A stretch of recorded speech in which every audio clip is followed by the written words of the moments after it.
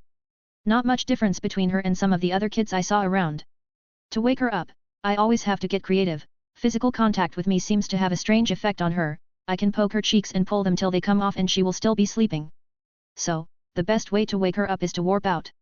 It also helps train my control with Kurogiri's warp gate quirk. It's easy enough to use, but I've yet to master it completely. If I was to not be careful, I'd probably also warp Toga with me, and I'm trying not to. She usually clings to me harder if I do that. I managed to warp myself to the side, slowly and carefully. The purple mist ate away at my body and I reappeared at the side of the bed. After mumbling a bit and turning around on the bed a few times, Toga also woke up. She could likely sense a distinct lack of me on the bed. Morning, she just nodded her head and went into the bathroom by herself. That's a bit rude considering I was up first. Now I have to wait for her.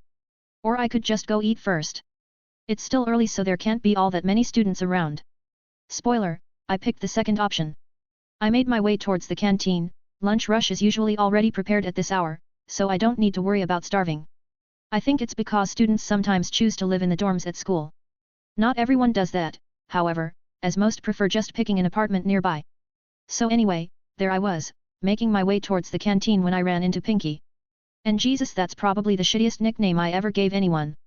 She smiled a bit when seeing me. Hello. It's great to see you around the school. She immediately strikes up a conversation with me. Yeah, great to see you too, cutie. Fuck, I meant to say Puttin, another shitty nickname. I can't even correct myself. Taking that back might make her think I'm insulting her or something. She turned a bit red and looked around for a second. Wanna go grab some coffee or something? IKN. Wow. It's like you're reading my mind. Let's go right away. I grabbed her by the shoulders and started dragging her around a bit. I'm doing my best to salvage the situation. I hate awkward moments. But I have classes. She said as she turned even redder. Well, I guess she's technically turning a light shade of purple. I'd usually associate purple with disgust or something, but her skin is already pink, so it's a bit hard to read. Don't worry, you won't miss any. Classes start in an hour or something. Literally, I hear that they are still training for that useless festival or something. I mean, are they training to become heroes or exposition fighters? Wait, why are they so similar? I see. We kept walking towards the canteen. I stopped dragging her along as she also decided to start walking herself. We reached the canteen, grabbed ourselves some coffee and sat down. I was going to eat, but I'm not exactly hungry anyway. I dragged this gal here because it would be boring to come alone. I have a question.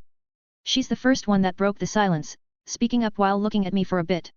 Go on, I don't bite unless I want to take a quirk or something. Is that girl from before? Is she your girlfriend? I thought it was something more important. Why is she even concerned about this? Nah, I'm just taking care of her, I said as I sipped from my coffee. Is that a sigh of relief? Or was it one of boredom? It might be the second one. I doubt she's having all that much fun talking to a bloke she barely knows anything about. What color do you like most? Oh? We're getting into more existential questions, are we? Well, this is difficult. But I guess I kinda like Kurogiri's portals. Purple kinda like your cheeks when you're flustered, or disgusted, can't tell yet. I made a comparison that she can understand better. I don't feel like trying to explain certain shades of purple till I get the correct one. Her reaction is a bit of an odd one though. I can't help but think she's misinterpreting my message. Her entire head basically went purple. Is that part of her quirk? Does acid have anything to do with this transformation? Thanks. I'm not really used to this. I'm not usually on the receiving end like this. What? Why is she thanking me? I guess she took it as a compliment, but she's reacting a bit too heavily. It ain't that big a deal. Girls get compliments all the time, sometimes too many. Well, I can't really walk it back now. I don't want to sound mean. And? Were you really always a hero? I guess she's seen the news. It's been talked about quite extensively since yesterday. Yet it was a bit annoying to act as a villain. It was also annoying when they experimented on me. I mean, it technically was. On one side, I could kill people, villains, with no issue. On the other, I had to deal with self-important idiots that thought themselves to be the center of the universe at all times. AFO. Oh yeah, the news also mentioned me becoming something akin to a guinea pig for All for One to infiltrate the organization properly. So that's also public knowledge. They needed to add that detail because they had found the files about me in Kaihude's laboratory. I see. I know I said this back then. But I wanted to thank you for saving me in Kirishima back then.